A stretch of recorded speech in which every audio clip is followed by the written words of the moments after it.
जय मागचा. माझे नाव हर्षल कवडू काटवे, शिव उपविभाग प्रमुख, मतदान नागपूर प्रभाग 8. आपला प्रभाग 8 मध्ये या अगोदर काँग्रेसचे काही नगरसेवक होते. त्यामध्ये 4 नगरसेवक होते. त्या 3 नगरसेवक बाद झाले होते. 1 नगरसेवक होते. त्यांचे हे होतं कार्यकाळ होतं ते 5 वर्षाचं होतं. त्या 5 वर्षामध्ये त्यांनी काही असं काही करून दाखवलं नाही. प्रभाग 8 मध्ये मुस्लिम पट्टा पण येतो, त्यामध्ये अदर जात पण येतोय. शिक्षणच्या काही एज्युकेशन होतं. त्यानंतर रस्त्याचे बांधकाम जे होतं, नळाच्या जे समस्या होत्या, काही नागरिक त्यांच्याकडे गेले, परंतु त्या समस्या हल झालेल्या नाही, खूप कमी प्रमाणात झालेल्या आहे. जे त्या प्रभागामध्ये त्यांनी वार्डामध्ये लक्ष द्यायच्या, त्या वार्डामध्ये कमी प्रमाणात त्यांनी लक्ष दिलेलं आहे. जास्त करून तर मोमीनपुरा पट्ट्यामध्ये त्यांनी लक्ष जास्त करून दिलेलं आहे. परंतु जे टिमकी, दादरापूर, पाचपावरी या प्रभागामध्ये खूप कमी प्रमाणात त्यांचे जे कार्य होते कमी प्रमाणात झालेले आहे. तुमच्या प्रभागामध्ये असे कुठले कामं रखडलेले आहेत? जे रस्त्याचे काम होते ते रखडले घेण्यात आलेले आहे. नळाचे जे होतं पाण्याची समस्या ते खूप मोठ्या प्रमाणात होतं. तुम्हाला असं काय वाटते, खास कुठला असा मुद्दा आहे की ते तुमच्या प्रभागासाठी तुम्ही निवडून आल्यावर ते कराल? जर सर्वात अगोदर बघूया, जे नळाची समस्या होते ते आपण सर्वात अगोदर त्याला दुरुस्त करूया. त्यानंतर जे रस्त्याचे गड्डे आहे पडलेले आहे, ते गड्डे आपण बुजवण्याचं काम करूया. त्यानंतर नागरिकांना जे त्रास होतो वेळेवर शिक्षणाचा त्रास होते, बाकी अदर कोणत्या प्रमाणात त्रास होतात ते आपण अगोदर हे करू. आपल्या प्रभागाच्या जनतेला आपण कुठलंही आश्वासन द्याल? माझ्याकडून हे आश्वासन देणार की इच्छुक आहे की जे नागरिकांची समस्या आहे ते सर्वात अगोदर आपण ते हल करूया. त्या समस्या मार्ग काढूया. कोणत्या इथून निघेल त्या पद्धतीने आपण हे करूया. आपल्या प्रभागाचा विकास बरोबर आहे नाही, त्यासाठी तुम्ही कुठले पाऊल उचलाल? आपल्या प्रभागामध्ये जे विकास झालेले नाही आहे त्यामध्ये आपण सर्वात अगोदर जे पाऊल उचलणार, आंदोलन करून आपण पाऊल उचलण्यात येईल. नागरिकांच्या जे समस्या आहे ते NMC ऑफिसला या झोनल ऑफिसला आपण ते पोहोचून आंदोलन करण्याचं हे करूया. आपण शिवसेनेमध्ये आहात, उपाध्यक्ष आहात. आपल्या प्रभागमधून आपण जनतेला, आपल्या प्रभागाला कुठली अशी मदत केलेली आहे आतापर्यंत? आतापर्यंत सर्वात अगोदर ते नळाची समस्या होती ते आपण हल केलेल्या आहे. गटर लाईनची समस्या होती ते हल केलेलं आहे. त्यानंतर मोठ्या प्रमाणात ते दागा हॉस्पिटलला गोरगरीब गरजू लोक तिथे जात होते. तिथे पार्किंगची जे समस्या होते ते मोठ्या प्रमाणात होत्या. ते नागरिकांकडून ते लूटमार चालू होती तिथे, ते आपण समस्या सोडवण्यात आलेल्या आहे. त्यानंतर आता पाचपावरी ह्या इलाकामध्ये रोडांचे काम आहे ते आपण समस्या आपण झोनल ऑफिसमध्ये ठेवलेलं आहे. खूप अजून अदर काम आहे ते आपण हे करूया. आपण आपल्या प्रभागाच्या जनतेला काय एक संदेश द्याल?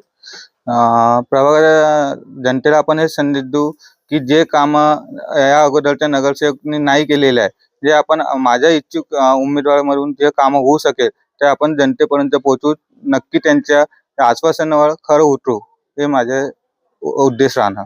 आपण एक युवा आहात. काही युवा तसेच राजकारणाकडे येत आहे आणि काही युवा टेक्नॉलॉजीकडे चालले. तर यामध्ये भरपूर असा फरक आहे. तुम्हाला काय वाटते की आजकालच्या युवांनी राजकारणाकडे यावं की त्यांनी फक्त टेक्निकल आपल्या अभ्यासाकडे, एज्युकेशनकडे लक्ष द्यावं? नाही, जसं युवा पिढीला आपण संबोधित करूया की राजकारणामध्ये त्यांना सर्वात जास्त विशेष रुची असेल तर त्यांनी राजकारणामध्ये आपला अभ्यासू मत ते समोर वाढवला पाहिजे. त्यांना टेक्निकल असेल, ITI असेल, बाकी कोणत्या एज्युकेशन डिपार्टमेंट त्यांची ज्या रुची असेल त्या डिपार्टमेंटला, तर त्यांनी आपल्या पद्धतीने कार्य केलं पाहिजे. आता मध्यंतरी विधानसभा चुनाव होते, त्यामध्ये हरियाणा पॅटर्न आलेलं होतं. वोट चोरीचं आरोप लावलेलं होतं काँग्रेसने. तुम्हाला काय वाटते की या निवडणुकीमध्ये सुद्धा असे दिवस पाहायला मिळेल की नाही?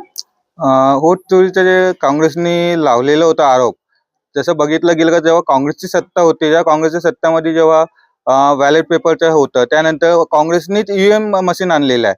त्या EVM मशीनमध्ये ते म्हणतात की वोट चोरी केलेला आहे. EVM मशीन कोणी BJP सरकारने या कोणत्या अदर सरकारने नाही बनवलेलं आहे.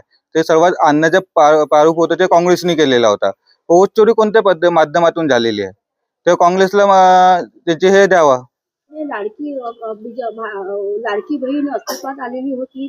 त्यांना 1500 रुपये बहिणीला मिळत होते आणि आता KYC त्यांना लागू केलेली आहे. तुम्हाला काय वाटते की आता ह्या चुनावामध्ये पुन्हा काही नवीन येणार आहे का? ह्या चुनावामध्ये नवीन असं काही प्रारूप आलेलं नाही आहे सरकारकडून, परंतु जे लाडकी बहीण योजना जे अगोदर जे मुख्यमंत्री साहेब होते, माजी उपमुख्यमंत्री एकनाथ शिंदे साहेब, त्यावेळेस ही योजना चालू करण्यात आली होती.